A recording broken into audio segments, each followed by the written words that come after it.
Hello everyone, নমস্কার সবাইকে। Welcome জানাচ্ছি আমার নতুন একটি মিনি ব্লগে। কালকে বিকালবেলা আমরা গেছিলাম একটা মন্দিরে। আমাদের নীলফামারীর পাশে একটা মন্দির আছে, ওখানে দেখতে গেছিলাম। মন্দিরে ছিল প্রতিষ্ঠা বার্ষিকী, ওখানে গেছিলাম, কিন্তু আমাদের যাওয়ার আগেই সব অনুষ্ঠান শেষ। পরে আমরা মন্দিরে যেয়ে প্রণাম করে প্রসাদ নিয়ে চলে আসছি। চলে আসার আগেই আমরা একটু ওইখানে খেয়েই আছি, ধানবাড়ি ছিল, ধানবাড়ির ওইদিকে হাঁটছিলাম, একটা ছবি তুলছিলাম, একটু রিলস বানিয়ে নিয়েছিলাম। এরপর সবাই মিলে এখানে একটু ফটোশ্যুটও করে নিলাম। আর এই তো আমার ছেলে, ও নিচে নামতে ভয় পাচ্ছে। এরপর সবচেয়ে মজার বিষয় হচ্ছে আমরা সবাই মিলে গেছিলাম মুচা পার্কে গেছিলাম আমরা ভ্যানে করে। এই তো আমার ছেলে ওর দাদুর গলা ধরে ঝুলে ঝুলে বসে আছে, আর আমরা এখানে পিছনে বসছি, পা দুলাচ্ছি আর যাচ্ছি। অনেক মজা হচ্ছিল, অনেক আনন্দ করছিলাম আমরা সবাই মিলে।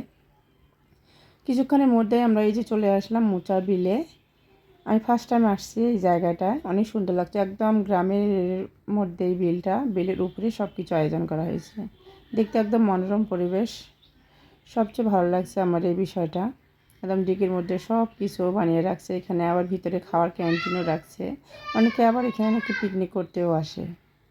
আর এই যে দেখেন গোল্ডেন ফিশ, এগুলো ছিল সব ওই ডিগির, ওগুলো সব পরিষ্কার, জল পরিষ্কার করে আবার নাকি মাছ ছাড়বে। আর এখানে সবচেয়ে ভালো বিষয় হচ্ছে বাচ্চাদের জন্য খেলনার জিনিস কিছু রাখছে।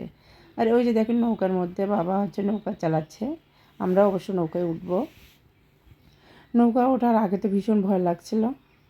এরপর আমরা সাহস করে সবাই মিলে নৌকায় উঠলাম। নৌকায় উঠলে কিছুক্ষণ নৌকায় ঘুরে আবার নামিয়ে আসছে। এই যে নৌকা থেকে দেখেন পরিবেশটা কত সুন্দর লাগতেছে।